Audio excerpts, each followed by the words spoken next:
안녕하세요. 개미일보 김개미입니다. 미국 시장은 지지부진한 부채 한도 협상에 밀리는 상황. 우리 시장은 어떻게 반응했을까요? 김개미와 마감 시황 정리 함께 확인하시죠. 그럼 출발!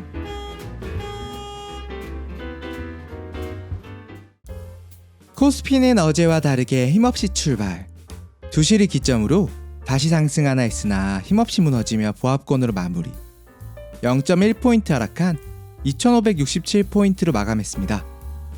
오늘 코스피는 개인과 외국인이 합쳐 2200억 매수하였고 기관이 1858억 매도하는 모습으로 나타났습니다.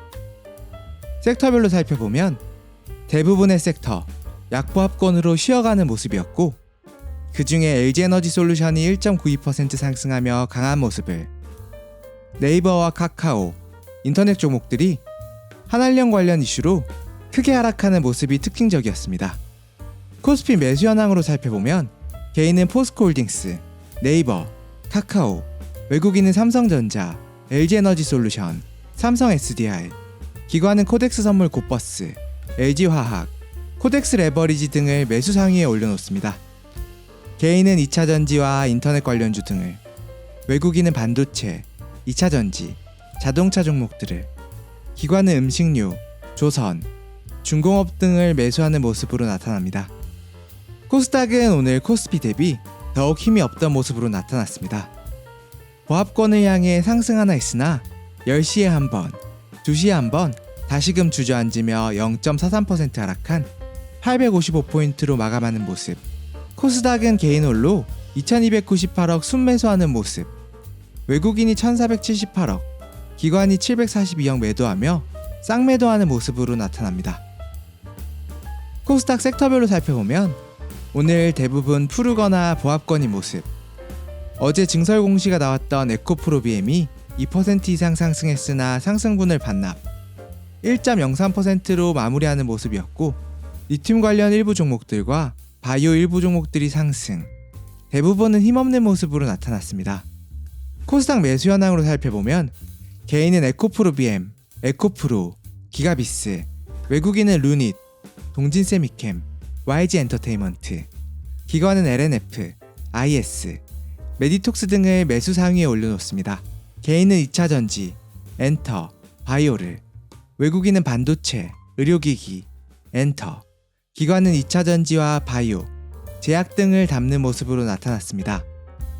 시총 상위주 살펴보며 다시 정리해보면 대부분 보합권 수준의 움직임이었으나 LG에너지솔루션 2%가량 상승, 네이버가 한한령 이슈로 4.25% 크게 하락합니다. 다음으로 포스코홀딩스 1.59% 하락하는 모습으로 나타났습니다. 다음으로는 오늘 상장한 공모주 기가비스 소식 전해드리겠습니다. 김개미가 공모주 소개에서 소개드렸던 상반기 최대어 기가비스 오늘 상장하였는데요. 저 김개미는 시초에 팔아서 수익을 극대화하지 못했지만 15% 이상 상승하며 강하게 상승했습니다. 결국 일치킨 획득했는데요. 청약하신 개미 여러분들도 다들 축하드립니다.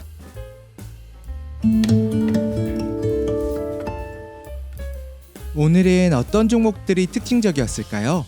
리튬 관련주인 하이드로리튬이 11.78%, 어반리튬이 5.75% 상승하는 모습을 보여줍니다. 전 세계가 리튬 확보에 총력전이라는 소식 들려옵니다. 포드가 투자자의 날에서 리튬 공급망 확보를 위해 세계 1위 2위 업체인 엘버말과 칠레 SQM과의 거래 소식을 알려왔고 석유 기업으로 유명한 엑슨모빌도 미국의 리튬 매장지를 구매하여 기존 석유화학 기업에서 전기차를 대비하는 모습을 보였습니다.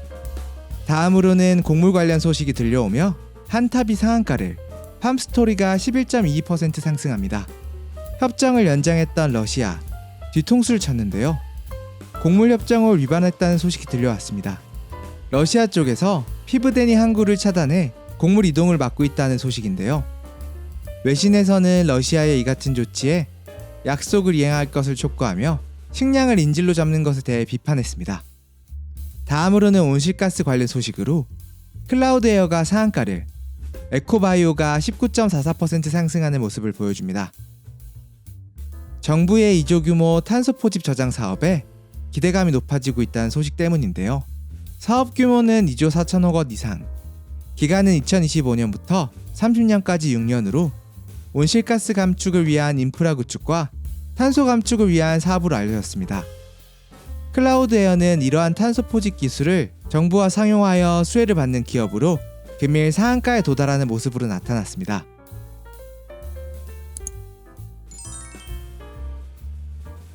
다음으로는 체크해봐야 할 뉴스 소개해드리는 체크체크 코너입니다. 첫 번째 소식은 통신인데요. 정부가 드디어 칼을 빼들었습니다. 5G 거짓 광고에 과징금을 부과했는데요. 통신 3사에게 336억 과징금을 부과했습니다. 상세 내용으로는 속도를 거짓, 과장 기만 행위를 한 것으로 시정할 것을 명령하였고, 이 같은 조치는 통신 서비스 속도 위반을 최초로 인정한 사례로 앞으로 통신 쪽에 변화가 있을 가능성이 있을 것으로 기대가 되고 있는 부분입니다. 다음으로는 출산 소식. 오늘 1분기 합계 출산율을 발표했는데 0.81%로 역대 최저를 기록했습니다. 1분기 기준으로는 역대 최저 수준으로 41개월째 자연인구 감소, 고령화 비율은 늘고 있는 추세, 눈에 띄는 인구 절벽에 현재 매우 심각한 상황에는 틀림없는데 사회적 상황과 경제적 상황들이 맞물려 더욱 힘들어지는 상황입니다. 다음으로는 인천이 시내버스를 모두 수소버스로 전환한다는 소식을 알려왔는데요. 인천시가 2030년까지 모든 시내버스를 수소로 전환, 20분 내 충전할 수 있는 접근시설까지 설치한다는 계획을 발표했습니다. 내년부터 700대를 시작으로 2030년까지 100% 전환 마무리한다는 계획을 밝혔는데요. 전기차 섹터에 이어 수소 섹터도 또 한 번 크게 태동하는 느낌입니다. 다음으로는 자동차 소식인데요.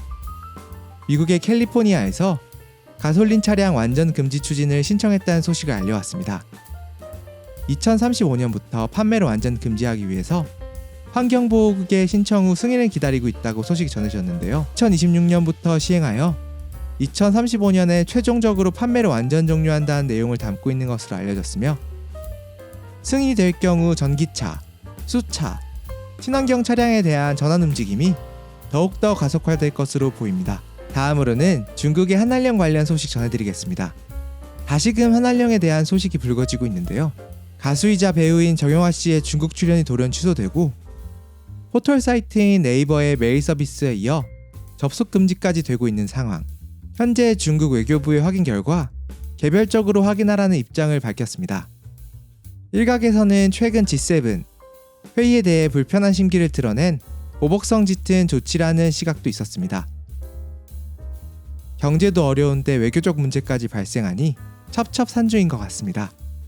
다음으로 내일 있을 공모주 소식 전해드리면서 마치겠습니다. 내일부터 시작되는 공모주, 마녀공장 청약이 있습니다. 주간사는 한투증권, 공모가는 밴드 상단을 초과한 16,000원, 경쟁률이 1800대 1로 올해 최고를 기록했습니다. 필요 금액은 최소 20주를 기준으로 16만원이 필요합니다. 이번 공모주도 별일 없으면 꼭 청약하셔서 치킨 한 마리 몰고 가세요. 여기까지 김개미가 전해드리는 주식 마감 시황 소식 정리였습니다. 오늘도 시청해주셔서 감사합니다. 내일 뵙겠습니다. 오늘 하루도 고생 많으셨습니다. 우리 개미 여러분들을 위해 더욱 좋은 정보 전달하도록 하겠습니다. 지금까지 개미일보의 김개미였습니다. 감사합니다. 개미일보를 가장 빠르게 받아보시는 방법은 구독과 알림 설정을 하시면 누구보다 빠르게 받아보실 수 있습니다. 구독료는 여러분들의 좋아요, 따봉 버튼입니다. 감사합니다.